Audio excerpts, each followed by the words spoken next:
Next చూడండి, మెత్తబడ్డ SBI అట. ఎందుకు మెత్తబడాలి ఎస్బీఐ? సో ఎందుకు అంటే మెత్తబడ్డ ఎస్బీఐ ఎందుకు అంటే దాదాపు నెలకు 20,000 కోట్ల ట్రాన్సాక్షన్స్, 5-6 వేల కోట్ల ఎఫ్డీలు ఈరోజు రాష్ట్ర ప్రభుత్వం సంబంధించినటువంటి ఎఫ్డీలు అన్నీ కూడా ఎస్బీఐ దగ్గర ఉన్నాయి. కాబట్టి ఈరోజు రేవంత్ రెడ్డికి అవకాశం దొరికింది. ఎట్లయినా సరే ఎస్బీఐ మీద పగ సాధించాలి. ఎందుకు? రాయదుర్గంలో టీ హబ్కు వెనకాల ఉన్నటువంటి 6 ఎకరాల 19 గుంటల భూమిని వేలంపాట వేసి గౌరవ వెంచర్స్కి ఇవ్వడం జరిగింది. సో గతంలోనే మేము తీసుకున్నామని చెప్పేసి ఎస్బీఐ కోర్టుకు వెళ్ళింది. కోర్టుకు వెళ్తే కోర్టు స్టే ఇవ్వడం జరిగింది. దీంతో ఆగ్రహించినటువంటి రేవంత్ రెడ్డి ఎస్బీఐకి సంబంధించిన మూలాల మీద, ఆర్థిక మూలాల మీద దెబ్బ కొట్టాలని చెప్పేసి మొత్తం డేటా మొత్తం తెప్పించుకున్నాడు. ఏం ఖాతాలు ఉన్నాయి, ఏమేమి ఎఫ్డీలు ఉన్నాయి, ఆ కార్పొరేషన్కి ఎంత ఇస్తున్నాము, అవుట్సోర్సింగ్ ఎంప్లాయీస్కి ఎంత ఇస్తున్నాము, ప్రభుత్వ ఉద్యోగులకు ఎంత ఇస్తున్నాము, ఆ పిఎఫ్ ఎంత, ఈపీఎఫ్ ఎంత, ఇక మొత్తం డిపాజిట్లు ఎంత ఉన్నాయి, ఇవన్నీ కూడా లెక్క తెప్పించుకొని సీఎం క్యాంప్ ఆఫీస్ నుంచే ఒక లీక్ ఇచ్చిండు. ఎస్బీఐ సంబంధించినటువంటి ఏవైతే లావాదేవీలు, రాష్ట్ర ప్రభుత్వం ఉన్న లావాదేవీలు ఏవైతే ఉన్నాయో ప్రతి ఒక్క అకౌంట్ కూడా వేరే బ్యాంకుకు ట్రాన్స్ఫర్ చేసే విధంగా ప్రయత్నం చేయండి అని చెప్పేసి సీఎం ఆఫీస్ లీక్ ఇచ్చి ఎస్బీఐను బ్లాక్మెయిల్ చేసేటువంటి ప్రయత్నం చేసి ఈరోజు రేవంత్ రెడ్డి కొంత సక్సెస్ అయినట్టుగా కనబడతా ఉంది. సో ఇది పరిస్థితి, రేవంత్ రెడ్డి యొక్క పరిస్థితి. ఏదైనా సరే అంటే ఎవరైనా సామధాన దండోపాయాలు ప్రదర్శించాలి అనుకోవడం తప్పలేదు. సో రేవంత్ రెడ్డి అదే చేస్తూ ఉన్నాడు, అప్రిషియేట్ చేయాల్సిందే. కానీ ఇక్కడ ఎస్బీఐ తోటి మీరు ఎన్ఓసి తీసుకున్న, రాష్ట్ర ప్రభుత్వం ఎన్ఓసి తీసుకున్నదా ఆ 5 ఎకరాలకు సంబంధించి? ఎన్ఓసి తీసుకోకుండా మీరు వేలంపాట ఇస్తే వాళ్ళకు ఎన్ఓసి ఇవ్వలేదు కాబట్టి, వాళ్ళకి కాస్ట్లీ భూమి కాబట్టి వాళ్ళు కోర్టుకు వెళ్ళారు. వాళ్ళ తప్పేం లేదు కదా. సో ఇప్పుడు ఏంటంటే గౌరవ వెంచర్స్ తోటి రేవంత్ రెడ్డికి ఉన్నటువంటి ఏదైతే ప్రెజర్స్ ఏవైతే లోనుకు గురవుతున్నాడో దాని పరంగా మాత్రమే ఈరోజు ఎస్బీఐని భయపెడుతుందో తెలుస్తుంది. సో ఇప్పుడు ఎస్బీఐ ఏంది, 20,000 కోట్ల లావాదేవీలు ఉన్నాయి, 5-6 వేల కోట్ల డిపాజిట్లు ఉన్నాయి కదా.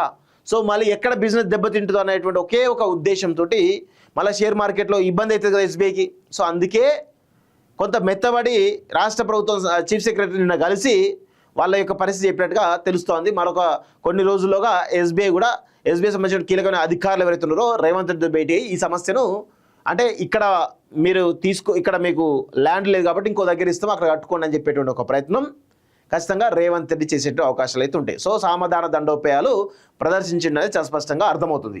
సో ఇక్కడ చూడండి, రాష్ట్ర ప్రభుత్వంతో సంప్రదింపులకు వచ్చినటువంటి బ్యాంకు చీఫ్ సెక్రటరీ తోటి సీజీఎం ప్రతినిధి బృందం భేటీ. రాయదుర్గం భూమిపై గడువు కావాలి, కోర్టు వాయిదా దాకా ఏం తీసుకోలేం, లీడ్ బ్యాంక్ హోదా తొలగించవద్దని విజ్ఞప్తి.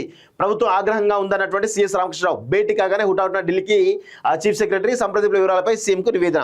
సో ఈ వార్త మీరు రాసి పెట్టుకోండి. ఈ వార్త ఆంధ్రజ్యోతిలో వచ్చింది కాబట్టి నమ్మశక్యంగా ఉండదు. ఎందుకంటే ఆంధ్రజ్యోతి ఏం చేస్తుంది, రేవంత్ రెడ్డి బలవంతుడు అని చెప్పేసి నిరూపించే ప్రయత్నం ఎప్పటి నుంచో చేస్తూ ఉంది, మళ్ళీ ఇప్పుడు కూడా అదే చేస్తూ ఉంది.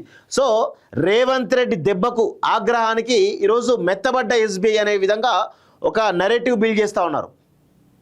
ఇది ఎంతవరకు నిజమో అబద్ధం మనకు తెలుసు, సామాన్య జనం కదా, మనకి ఎట్లా తెలుస్తుంది? సో ఎస్బీఐ అని చెప్పాలి, వీళ్ళని చెప్పాలి, వీళ్ళకి అనుకూలమైనటువంటి పాయింట్ చెప్తారు తప్ప వాళ్ళ అనుకూలమైన పాయింట్స్ చెప్పరు. సో మరి ఈ భేటీలో ఏం జరిగింది అనేది సిఎస్ రామకృష్ణరావు చెప్పాలి, చెప్తే అన్ని విషయాలు తెలుస్తాయి.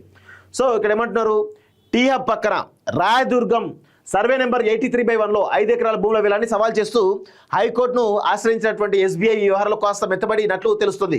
అంటే రేవంత్ రెడ్డి బ్లాక్మెయిలింగ్కు ఒక ఎస్బీఐ లాంటి జాతీయ బ్యాంకు కూడా లొంగింది అని, అంటే రేవంత్ రెడ్డి ఎంత బలవంతుని చెప్పే ప్రయత్నం ఈరోజు ఆంధ్రజ్యోతి రేవంత్ని జాకిలు పెట్టి లేపేటువంటి ఒక ప్రయత్నం బలంగా చేస్తుంది. ఇది అందరూ కూడా గుర్తుపెట్టుకోండి. ఇది చాలా చాలా ఈ పేపర్లో వచ్చే గూడుపుటాని వార్తలన్నీ కూడా ఇందుకే చదవాలి మనం.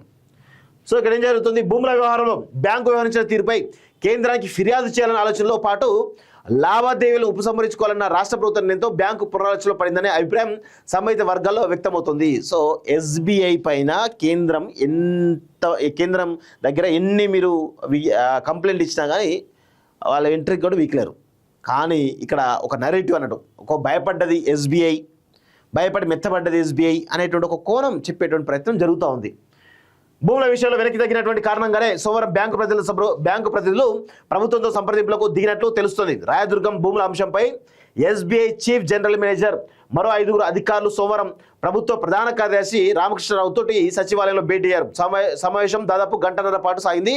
భేటీలో వివాదానికి కారణమైనటువంటి భూముల గురించి, ప్రత్యామ్నాయ భూముల కేటాయింపుల గురించి హైకోర్టులో పిటిషన్ దాఖలు చేసిన అంశం చర్చకు వచ్చినట్లు తెలుస్తోంది. హైకోర్టులో బ్యాంకు పిటిషన్ దాఖలు చేయడంపై ప్రభుత్వం ఆగ్రహంగా ఉందని ప్రభుత్వ ప్రధాన కార్యదర్శి బ్యాంకు ప్రతినిధులకు తెలిపారు. బ్యాంకు ప్రతినిధుల బృందంలో సమావేశం ముగిసిన వెంటనే సీఎస్ రామకృష్ణ హుటాహుటిన ఢిల్లీ బయలుదేరి వెళ్లారు. మెట్రో రైలు సమావేశం ముగించుకు వచ్చిన సీఎం రాత్రి 8:30 గంటల నుంచి దాదాపు 10:30 గంటల పాటుగా దాదాపు 2 గంటల పాటుగా సీఎస్తో విడిగా మాట్లాడినట్టు తెలుస్తోంది. ఎస్బీఐ ప్రజలతో జరిగిన చర్చా సారాంశాన్ని సీఎస్ చీఫ్ సెక్రటరీ ముఖ్యమంత్రికి వివరించారు. దీనిపై మంగళవారం మరొకసారి భేటీ అయ్యేటువంటి అవకాశాలు ఉన్నట్టుగా తెలుస్తోంది అనేది చాలా స్పష్టంగా అర్థమవుతోంది. సీఎస్ సమావేశమే చర్చించే అవకాశం ఉంది. రాయదుర్గంలోని భూముల విషయంపై ఎస్బీఐ వ్యవహరించిన తీరుపై కేంద్రానికి ఆర్బీఐకి ఫిర్యాదు చేయాలని రాష్ట్ర ప్రభుత్వం నిర్ణయం తీసుకోవడం, ఆ మేరకు ఢిల్లీ వెళ్ళినటువంటి సమయంలోనే ఎస్బీఐ ప్రతినిధులు రాష్ట్ర ప్రభుత్వం చర్చలకు రావడం గమనార్హం అంటూ ఏం లేదు, బ్లాక్మెయిల్ చేసిండు. ఇప్పుడు ఢిల్లీకి పోయింది ఎందుకు? మెట్రోకు సంబంధించిన రుణం విషయంలో కేంద్రం ఏదైతే గేమ్స్ ఆడుతూ ఉందో దాని గురించి మాట్లాడడానికి ఇటు కిషన్ రెడ్డిని బ్లాక్మెయిల్ చేసి ఆయనతోటి ఢిల్లీ పోయి కలిసి అక్కడ కేంద్ర మొత్తం కలిసిండు. సో దానిలో భాగంగానే ఇటు ఎస్బీఐని కూడా బ్లాక్మెయిల్ చేసే ప్రయత్నం చేసిండు రేవంత్ రెడ్డి. సో అదే విషయాన్ని ఢిల్లీ పోయి ఆర్బీఐ కంప్లైంట్ చేస్తా, కేంద్రం కంప్లైంట్ చేస్తా, ఇక అమిత్ షా కంప్లైంట్ చేస్తా, ప్రధాని మోడీ కంప్లైంట్ చేస్తా అని చెప్పి ప్రయత్నం చేసిండు. దానిలో వాళ్ళు తగ్గిరని చెప్పేసి ఈ వార్తాపత్రిక రాస్తా ఉంది, ఆంధ్రజ్యోతి అనేది. ఇది గుర్తుపెట్టుకోండి. సో 2010లో అప్పటి ప్రభుత్వం భూమి కేటాయించిన తర్వాత 2012 వరకు నిర్మాణాలు ఏవి చేపట్టి కారణంగా అదే ప్రభుత్వం షోకాజ్ నోటీస్ ఇచ్చినప్పటి నుంచి ఆ భూముల వ్యవహారం కోర్టు చుట్టూ తిరుగుతోందని సీఎస్ గుర్తు చేశారు. రాయదుర్గంలోని 83/1లో 5 ఎకరాలకు బదులుగా మరో చోట ఉస్మాన్ సాగర్ గండిపేట ఇస్తామన్న ప్రత్యామ్నాయ భూముల అంశంపైన చర్చించారు. దానిపై తాము ఒక నిర్ణయం తీసుకుంటామని బ్యాంకు ప్రజలు చెప్పినట్టు సమాచారం. తమ బ్యాంకులో ఉన్న లావాదేవీలను ఉపసంహరించుకోవడం, ఫిక్స్డ్ డిపాజిట్లు విత్డ్రా చేసుకోవడంతో పాటు లీడ్ బ్యాంక్ హోదా నుంచి తొలగించాలన్న ప్రభుత్వ ఉద్దేశంపై పునరాలోచన చేయాలని బ్యాంకు ప్రతినిధులు విజ్ఞప్తి చేసినట్లు తెలిసింది. అంటే వీళ్ళే రాస్తున్నారు అంతే.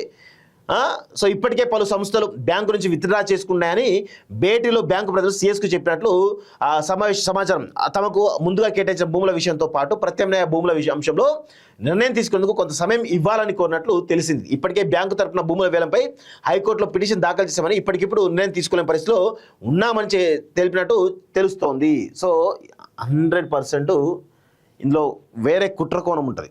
అంత ఈజీగా ఎస్బీఐ లొంగుతుంది అని అనుకోవడానికి లేదు. ఇదంతా కేవలం ఆంధ్రజ్యోతి రేవంత్ రెడ్డి మెప్పు కోసం రాసినటువంటి వార్త తప్ప ఇందులో ఎంతవరకు నిజం ఉందో ఎంతవరకు అబద్ధం ఉందో చెప్పేటువంటి పరిస్థితి అయితే లేదు.